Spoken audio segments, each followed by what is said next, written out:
What's going on, guys? Welcome back to the Off the Post NHL podcast. I'm TJ. This is Off the Post NHL. As always, be sure to subscribe to Off the Post Sports on YouTube. Listen to Off the Post NHL on Apple Podcasts and Spotify. Leave a like on this video, share it with a friend if you enjoy, and leave a comment. But today we're doing our part two of our NHL predictions, and I'm going to be doing the games that are on tap Tuesday, April 18th. So we got the New York Rangers versus the New Jersey Devils, the Toronto Maple Leafs versus the Tampa Bay Lightning, the Winnipeg Jets versus the Vegas Golden Knights, and the Seattle Kraken versus the Colorado Avalanche. So let's get into it. So starting with the first game, we got the New York Rangers versus the New Jersey Devils. And when I take a look at the stats, offensively, defensively, both teams are very similar, maybe a slight edge in the offensive team stats towards the Devils and defensively a slight edge towards the Rangers. But all in all, a very, very tough series to call. And when I went to go break down the position advantages or the whatever the position group advantages, it's it's a dead heat for forward and defense. So I decided instead that I'm going to do line by line who matches up better. So you got the top line for the Rangers with Kreider, Zibanejad, and Kane versus Tatar, Hischier, and Mercer. Although that is a very good line for the Devils, I feel like the Devils are kind of just spreading out their depth, and that top line for the Rangers is probably better. So I'll give it to the Rangers. The second line of Panarin, Trocheck, and Tarasenko versus Palat, Jack Hughes, and Jesper Bratt. I think I'm giving that to, oh, that's so tough to call. Oh, that one's we could even just call that a tie. Let's just call that a tie. And then we move on to the Rangers third line, which is the kids line of Laugh, Heedle, and Kako versus the third line that the Devils are rolling out with Timo Meier, Howla, and Boquist. Meier alone just boosts that line so much, and I feel like the Devils are going to have three scoring lines that are going to be able to produce throughout this playoffs, and we'll see how they do tonight. But in this particular matchup, 1v1, third line versus third line, I think I give the slight edge to the Timo Meier line. And I don't even know if it's a slight edge. I just think Timo Meier might be able to cause enough offensive potential to carry that line and make it so that they might have more depth on offense. Who knows? And then the fourth lines of VC, Barkley, Goudreau, and Tyler Mott versus Miles Wood, Michael McLeod, and Nathan Bastian. And I mean, it's a toss-up. I maybe give the slight edge to the Rangers. I just playoff experience might just be the only edge that I'm really giving to them. And so we'll go with that. On defense, it's basically a dead heat. You got Hamilton, you got Moreno, Graves, Ball, Severson, and Siegenthaler for the Devils. And then you got Lindgren, Fox, Keandre Miller, Truba, Nico Mikola, and Braden Schneider for the Rangers. That's a dead heat. Maybe just the slight edge, slight edge to the Devils, I'm going to say. But I obviously you can tell in my voice and the way that I'm debating myself that it is not by any means a landslide at any of these position groups of forwards or defense or anything like that. It is very close. But when we're talking about the goalie, although Vitek Vanacek was very hot this year, you have to give the edge to Igor Shesterkin, especially just based on the way that he played last year's playoffs and has consistently been a top five goalie in the NHL for the past 3 years plus. So you got to give the edge to Shesterkin versus Vitek Vanacek. The ways to win this series that I have for the New York Rangers is going to be they need to possess the puck in the offensive zone, really get the cycle going, keep creating chances, and that will limit the speed of the New Jersey Devils because the New Jersey Devils are a very much rush heavy team. They like to get their offensive chances off the rush more so than cycling. So you got to almost puck rag a bit, keep your offensive chances and keep the puck in the offensive zone and try to just limit the speed that they have off the rush and the potential to create those big plays that they have in odd man situations and etc. stuff like that.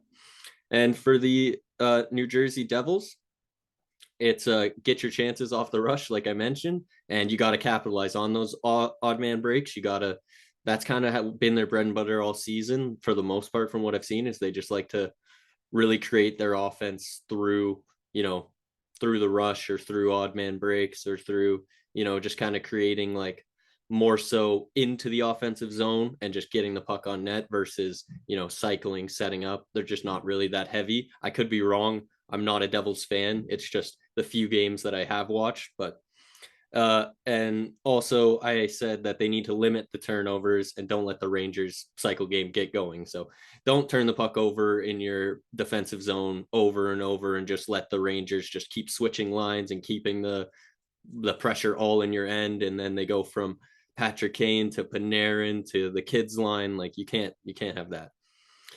My key players for this series is actually, I kind of touched on it. I'm gonna go with the kids line versus the third line.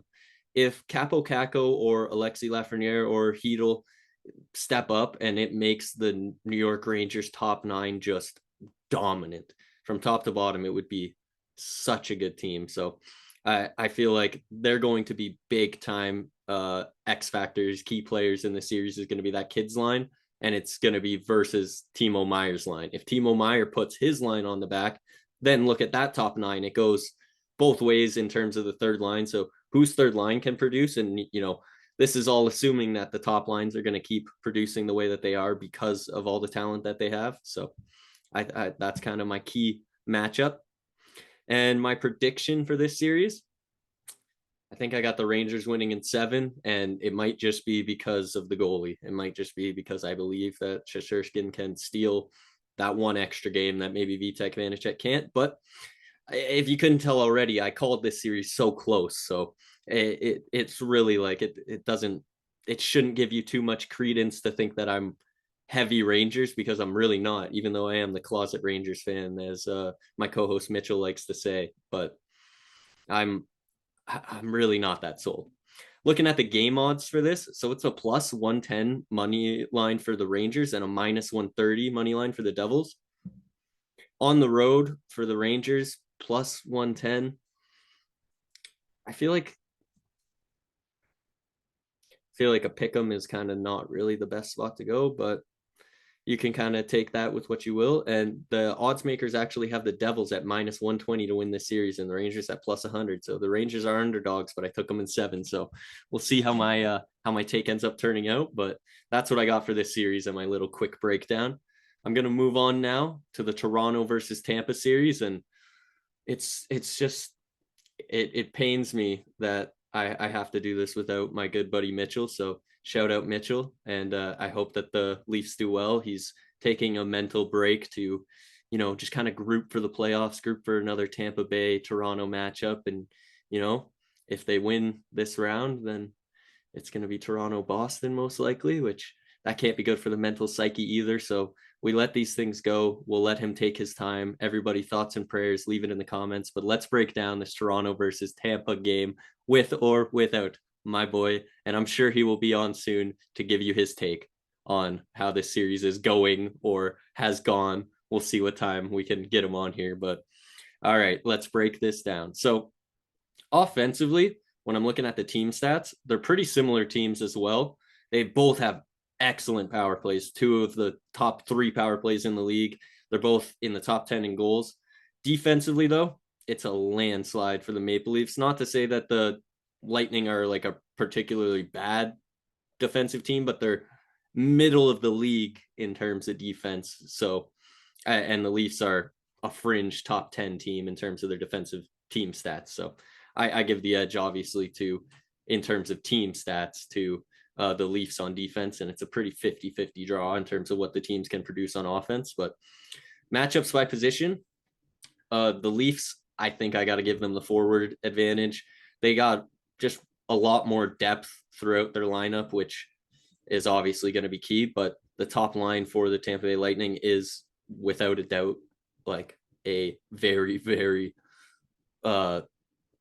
what's the word I'm looking for? A very, very powerful, a very explosive line that can cause a lot of damage in this series. So obviously the Leafs are going to have to look out for that. And Tampa, they're going to be leaning on those guys. If you're the Tampa Bay Lightning, you really do need Kucherov to have some magical moments like he's shown us in past playoffs. You need Point, you need Stammer, you need these guys to really step up in big moments. You need Hedman to, kind of really solidify and turn back into, Hedman playoff form where he is one of the top 3 defensemen in the league. Defense, again, I'm going to the Leafs. I'm just not as sold on Tampa since they lost, McDonough and Hedman. Like I said, he's still a great defenseman, but they're looking for him to kind of become that top 3 defenseman in the league type caliber that he has been in the past. And they just really don't have the overall depth of defense that they had in past years when they made these cup runs. And the Leafs have a slight, I would say it's slight to decent bit more depth on defense and just overall a better defensive core. So I got to give the edge to the Leafs, but do not fret, my fans of Tampa, because the goalie matchup, I will not be trying to pull a fast one on you. It is obviously Ilya Samsonov. So get wrecked. No, I'm kidding. It is definitely Andrei Vasilevsky, 2-time cup champion, multiple extended playoff runs. Guy is clutch. I'm not going to bet against him. Obviously, why would you? He's one of the Mr. Game 7s of the NHL, the way that he has such a good Game 7 record. But that can also be said about another Leafs goalie. So I'm just going to leave that there. And we'll see what Samsonov can do. He's been lights out as of late, and he hasn't really had a chance in the playoffs, not like particularly extended chance with the Washington Capitals. I believe he played a game last season, so he was injured. So we'll see how he can do in the playoffs. I hope he does well. And yeah, so the ways to win this series for the Leafs have the capability to match up with the Stammer Point Kucherov line with Tavares, O'Reilly to slow them down however they see fit. And they're going to need to capitalize on all their opportunities to score on Vasilevsky. Like I said, this power play is extremely deadly and they need it to be red hot. It's going to be a difference maker. And then also they just need their stars to be stars. We can't have another year of, I don't think it wasn't the same way last year, but there was years in the past where we've seen some of the Toronto Maple Leaf stars go a little bit cold in the playoffs, and we can't really afford that. There's no time to waste. The time is now. We got to just get this series, get off hot, and we'll see how it goes. For the Tampa Bay Lightning, it's got to be depth scoring. It's got to be depth scoring, and depth players need to step up. On paper, the Leafs look like a better roster, and they've obviously played better as of late, but going to need their guys further down the lineup, like a Killorn and, 1 million draft pick man, Tanner Jeannot. They're going to need him to really set a tone and just be bottom 9 scoring. Like they need the second, third, fourth line to just help chip in some sort of way. And then obviously you need the big guys to be buzzing. You need your Kucherov, you need your Stamkos, you need your Point to really just be on their game. And same goes with the Leafs. They need to capitalize on the power play as much as they can. They're a great power play team in their own right, and they got to use that to their advantage. So the key players in this series, for the Leafs, I'm going to go with O'Reilly / Tavares / whoever decides to be that line. Like if it's Marner, O'Reilly, Tavares, if it's whatever combination, whoever gets the matchup, gets the assignment of slowing down the big dogs on Tampa, they must they will be the biggest X factor, and they must do their part if the Leafs have any hope to win. So, and then on the Tampa Bay Lightning side, I have Andrei Vasilevsky. If I think the Tampa Bay Lightning are going to win, it's for one reason only.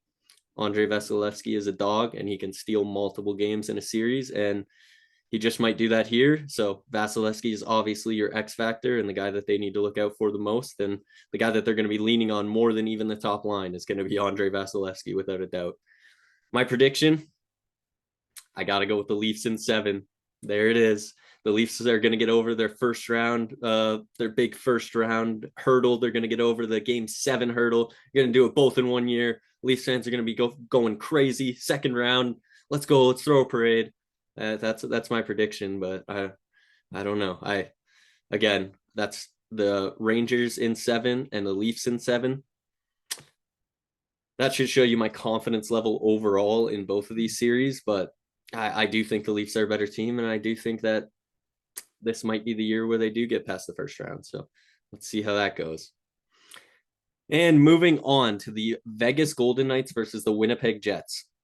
This series, the matchup, it's gonna be tight. They're both they're both pretty meh defensive teams. Like they're both fringe outside the top 10, like maybe top 15 type teams. The offensive stats heavily favor the Winnipeg Jets, but in terms of a regular season record, the Jets were kind of one of those teams that they were top 3 in the Central, and then they fell down, and then they came back at the very end and got hot to be able to make the playoffs here. So and then you have on the flip side, maybe in terms of the stats, a less impressive offensive team, but Vegas kind of stayed steady all season. They steadied the ship even throughout injuries. So we'll see how that it all shakes out. If you go through the position by position, the forwards top dogs got to go to Winnipeg, but overall I like Vegas. I just think the depth is just more so there. Defense, it's a pretty slight edge to Vegas. They just kind of have, again, I know Josh Morrissey had a great year, but I just feel like the depth is just slightly in their favor, and it's not massive by any means. And then in net, it's without a doubt Hellebuck. Like Hellebuck is it, right now. They got Laurent Brosseau, I believe, starting. I don't know how long he will stick in. He's played like phenomenal. Go look up his numbers. I'm sure everyone will know them before this game, but he's played great as of late. And they also have Jonathan Quick, but they've dealt with a myriad of injuries at goalie. So we'll see how that all shakes out for them. But in the matchups, you got to go with Hellebuck. He's been steady for multiple years now, and he had a fantastic season this year, despite, maybe ups and downs from the Jets. He's always been consistent. So looking at the ways to win the series, I just kind of have two simple ways. Hellebuck goes God mode, and he just takes over, and the big dog Scheifele, they're gonna need Scheifele, Connor, Ehlers. They're just gonna need goal scoring. Get after Brissot, get after Quick, whoever's in net. And then for Vegas, don't let the Jets get something going. If the Jets win game 1 and they have a great offensive game, I'd be very nervous if I was Vegas, because they're such a streaky team. And if they just catch a little whiff of something where they start to get hot, it could be trouble for Vegas. So really, Vegas, you just need to stay within the game, hopefully win the game. Don't let them catch fire. Don't let them get a little bit of momentum. And they're a pretty streaky team, so you might be able to just knock them out of it before it even begins if you really put a whooping on them. But just don't let it get out of hand is basically my main key. So the key players in the series, I went with Stone for Vegas because he is returning, and if he comes in, it provides like the way that everybody will shift down the lineup. It will provide a lot more depth on forward, and I just think that he's such a good defensive player. He's a good matchups guy. We'll see if he's at 100%, but if he is, then he'll definitely be a key in this series. And again, like I said in the last video, and I feel like I'm doing it again, broken record, goalies are so important. Hellebuck is the X factor, the key player of this series. Hellebuck needs to steal the series, and he very easily could, but I find that they're just such a streaky team, so it's really going to go one way or the other for the Winnipeg Jets, in my opinion. In my prediction, I'm going Vegas in 6.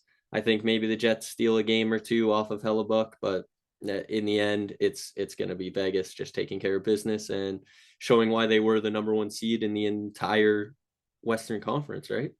I'm not sure if that's true. I think it is true. The entire Western Conference. I think they finished ahead of Colorado. So just continue to show that consistency, right? The game odds for this one is plus 125 for the Jets and minus 145 for the Golden Knights. Minus 170 for the Golden Knights to win the series and plus 140 for the Jets. Again, really tight. I kind of do like Vegas to win the series, but like I said, the Jets could go on a streaky run here and just spoil all of that. So I'm not too sure. Moving on to our last and final matchup of this episode. It is going to be the Colorado Avalanche versus the Seattle Kraken. I don't think I'm going to spend too much time on this one because this is the one that I do feel the most confident in. I am picking the Colorado Avalanche, and I'll let you know that before I even break this down. I think Colorado's got this. When I look at the matchup advantage, the forwards go to Colorado, the defense go to Colorado, and the goalie go to Colorado.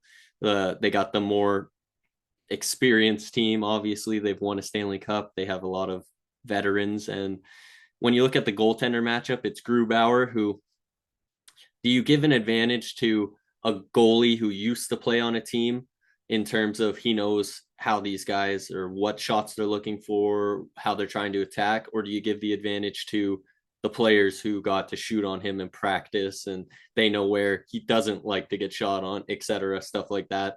I'm not sure which way you fall on that, but if you look at the numbers, Gorgiev had a much better season, obviously on a better team, but Seattle wasn't bad in their own right, and Grubauer didn't look great, and I'm pretty sure he's confirmed for game one. So we'll see how Gruby does, but I'm not too confident in that one. Ways to win the series: Colorado, play your game. Seattle, play out of your freaking mind. Gonna need McCann, gonna need Matty Beniers, gonna need all the boys. They're gonna need to step up, and Grubauer's gonna just have to completely turn it around, or they're gonna have to look elsewhere. And key players in the series: let's see if Gruby can upset his old team. And then for Colorado, it's going to be the big guys, I guess. Just Makar, McKinnon, Rantanen, put them out of their misery.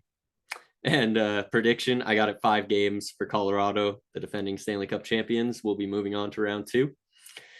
Finally, the game odds for this is plus 160 for Seattle and minus 190 for the Colorado Avalanche.